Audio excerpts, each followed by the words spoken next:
Breaking news. Andhra Pradesh Congress కార్యకర్తల్లో కలవరం మొదలైంది. అసలు కాంగ్రెస్కు అధ్యక్షురాలు ఉన్నారా లేరా? పిసిసి అధ్యక్షురాలుగా వైఎస్ షర్మిల బాధ్యతలు చేపట్టిన తర్వాత కాంగ్రెస్ పార్టీ గ్రాఫ్ పెరుగుతుంది అనుకుంటే అలాంటిది ఏమీ లేదు. అంతేకాకుండా కాస్త అంటే ఒక 45 రోజులుగా అసలు పిసిసి అధ్యక్షురాలు వైఎస్ షర్మిల ఎక్కడ ప్రెస్ మీట్లలో కూడా కనపడిన దాఖలాలు లేవు.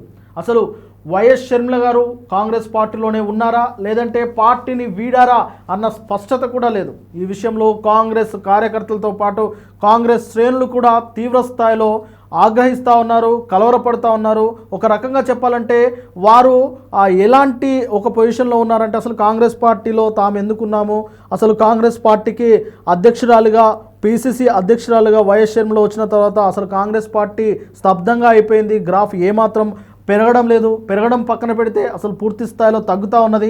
ఇలాంటి పరిస్థితి పిసిసి అధ్యక్షురాలుగా ఆమె అంటే షర్మిల గారు పగ్గాలు చేతపట్టిన తర్వాతనే వచ్చిందని చెప్పేసి కార్యకర్తల్లో గుసగుస మొదలైంది. ఇక వచ్చే నెల 2 తారీఖున సోనియా గాంధీ, రాహుల్ గాంధీ గారు, మల్లికార్జున ఖర్గే గారు సైతం ఆంధ్రప్రదేశ్లో అడుగు పెడుతున్న సందర్భంగా ఇప్పటి వరకు పిసిసి అధ్యక్షురాలు గారి ఆ స్థానంలో వైఎస్ షర్మిల ఆ విషయానికి సంబంధించిన ఒక ప్రకటన చేయలేదు, ఎలాంటి ప్రెస్ మీట్ కూడా నిర్వహించలేదు. కానీ సిడబ్ల్యూసి మెంబర్గా ఉన్న గిడుగు రుద్రరాజు గారు ఆమె స్థానంలో ఆయన ప్రెస్ మీట్ పెట్టి ఆయన అడ్రస్ చేశారు. రాబోయే అంటే వచ్చే నెల 2వ తారీఖున మల్లికార్జున ఖర్గే, రాహుల్ గాంధీ, సోనియా గాంధీ గారు వస్తూ ఉన్నారు.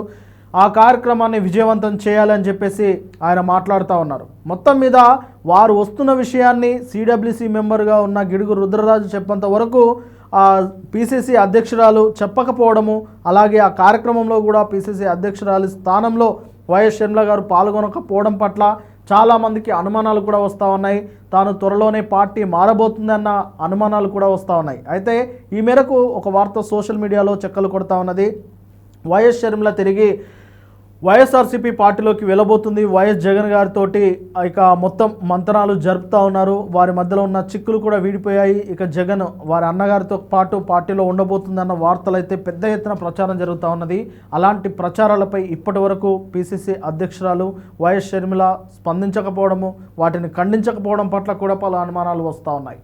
అయితే జగన్ గారి నుంచి దూరమైన షర్మిల ఖచ్చితంగా తెలంగాణకు వచ్చి పార్టీ పెట్టి ఆ తర్వాత మళ్ళీ ఏపీకి వెళ్ళారు. ఏపీకి వెళ్ళిన తర్వాత ఎంతో కొంత వైసీపీ పార్టీకి తాను నష్టమే చేకూర్చారు అనేది అందరూ భావిస్తూ ఉన్నారు. ఈ నేపథ్యంలో తాను బయట ఉంటే ఇక పార్టీకి నష్టం అవుతుందని చెప్పేసి జగన్ సైతం ఆలోచించి తనతో మాట్లాడి అసలు తనకున్న ప్రాబ్లం ఏంటి, అసలు ఎక్కడ వారి మధ్యలో ఈ పొరపచ్చాలు వచ్చాయన్న దాన్ని కూడా సార్ట్అవుట్ చేసుకునే ప్రయత్నంలో ఆయననైతే తలామునకలైనట్టు తెలుస్తూ ఉన్నది. ఈ నేపథ్యంలోనే షర్మిల ఇక వైసీపీ పార్టీలోనికి రాబోతుంది అన్న ప్రచారం కూడా ఊపందుకుంది. మరి ఇలాంటి నేపథ్యంలో అసలు ఆమె వైసీపీ పార్టీలోకి వెళ్తారా లేదంటే కాంగ్రెస్ పార్టీలోనే కొనసాగుతారా అనే దాన్ని స్పష్టత లేదు.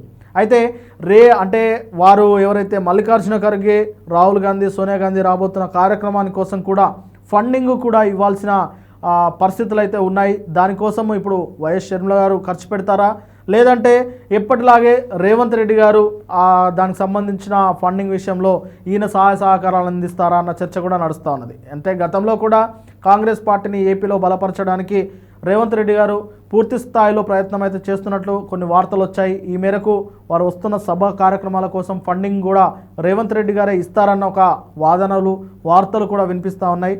చూడాలి మరి రేవంత్ రెడ్డి గారు కాంగ్రెస్ పార్టీని బలపరచడానికి, ఏపీలో కాంగ్రెస్ పార్టీని బలపరచడానికి ఆయన ప్రయత్నిస్తారన్నారన్న వార్తలు వస్తూ ఉంటే రేవంత్ రెడ్డి గారికి చంద్రబాబు నాయుడు గారికి ఉన్న అనుబంధము, ఆ గురు శిష్యుల అనుబంధం ద్వారా రేవంత్ రెడ్డి గారు కాంగ్రెస్ పార్టీని పట్టించుకోరు అన్న కొన్ని వాదనలు అయితే వినిపిస్తూ ఉన్నాయి. ఈ వాదనలు పక్కన పెడితే అసలు షర్మిల గారి స్థితి ఏంటి, ఆమె అసలు పార్టీలో కొనసాగుతారా లేదంటే పార్టీని వీడుతారా అన్న చర్చ కూడా నడుస్తూ ఉన్నది. ఏది ఏమైనప్పటికీ షర్మిల ఒక ప్రెస్ మీట్ పెట్టి తనపై వస్తున్న ఈ అభియోగాలు, ఆరోపణలపైన ఒక స్పష్టత ఇస్తే తప్ప ఈ ఆరోపణలకు అడ్డుకట్ట పడేలా కనిపించడం లేదు. చూడాలి మరి రేపు ఫిబ్రవరిలో రానున్న ఈ అగ్రనేతల సమావేశంలో షర్మిల గారు పాల్గొంటారా, పాల్గొనకపోతే ఎలాంటి పరిస్థితులు వస్తాయి, పాల్గొంటే ఎలాంటి పరిస్థితులు వస్తాయి అనేది రానున్న రోజుల్లో తెలిసే అవకాశం అయితే కనిపిస్తూ ఉన్నది.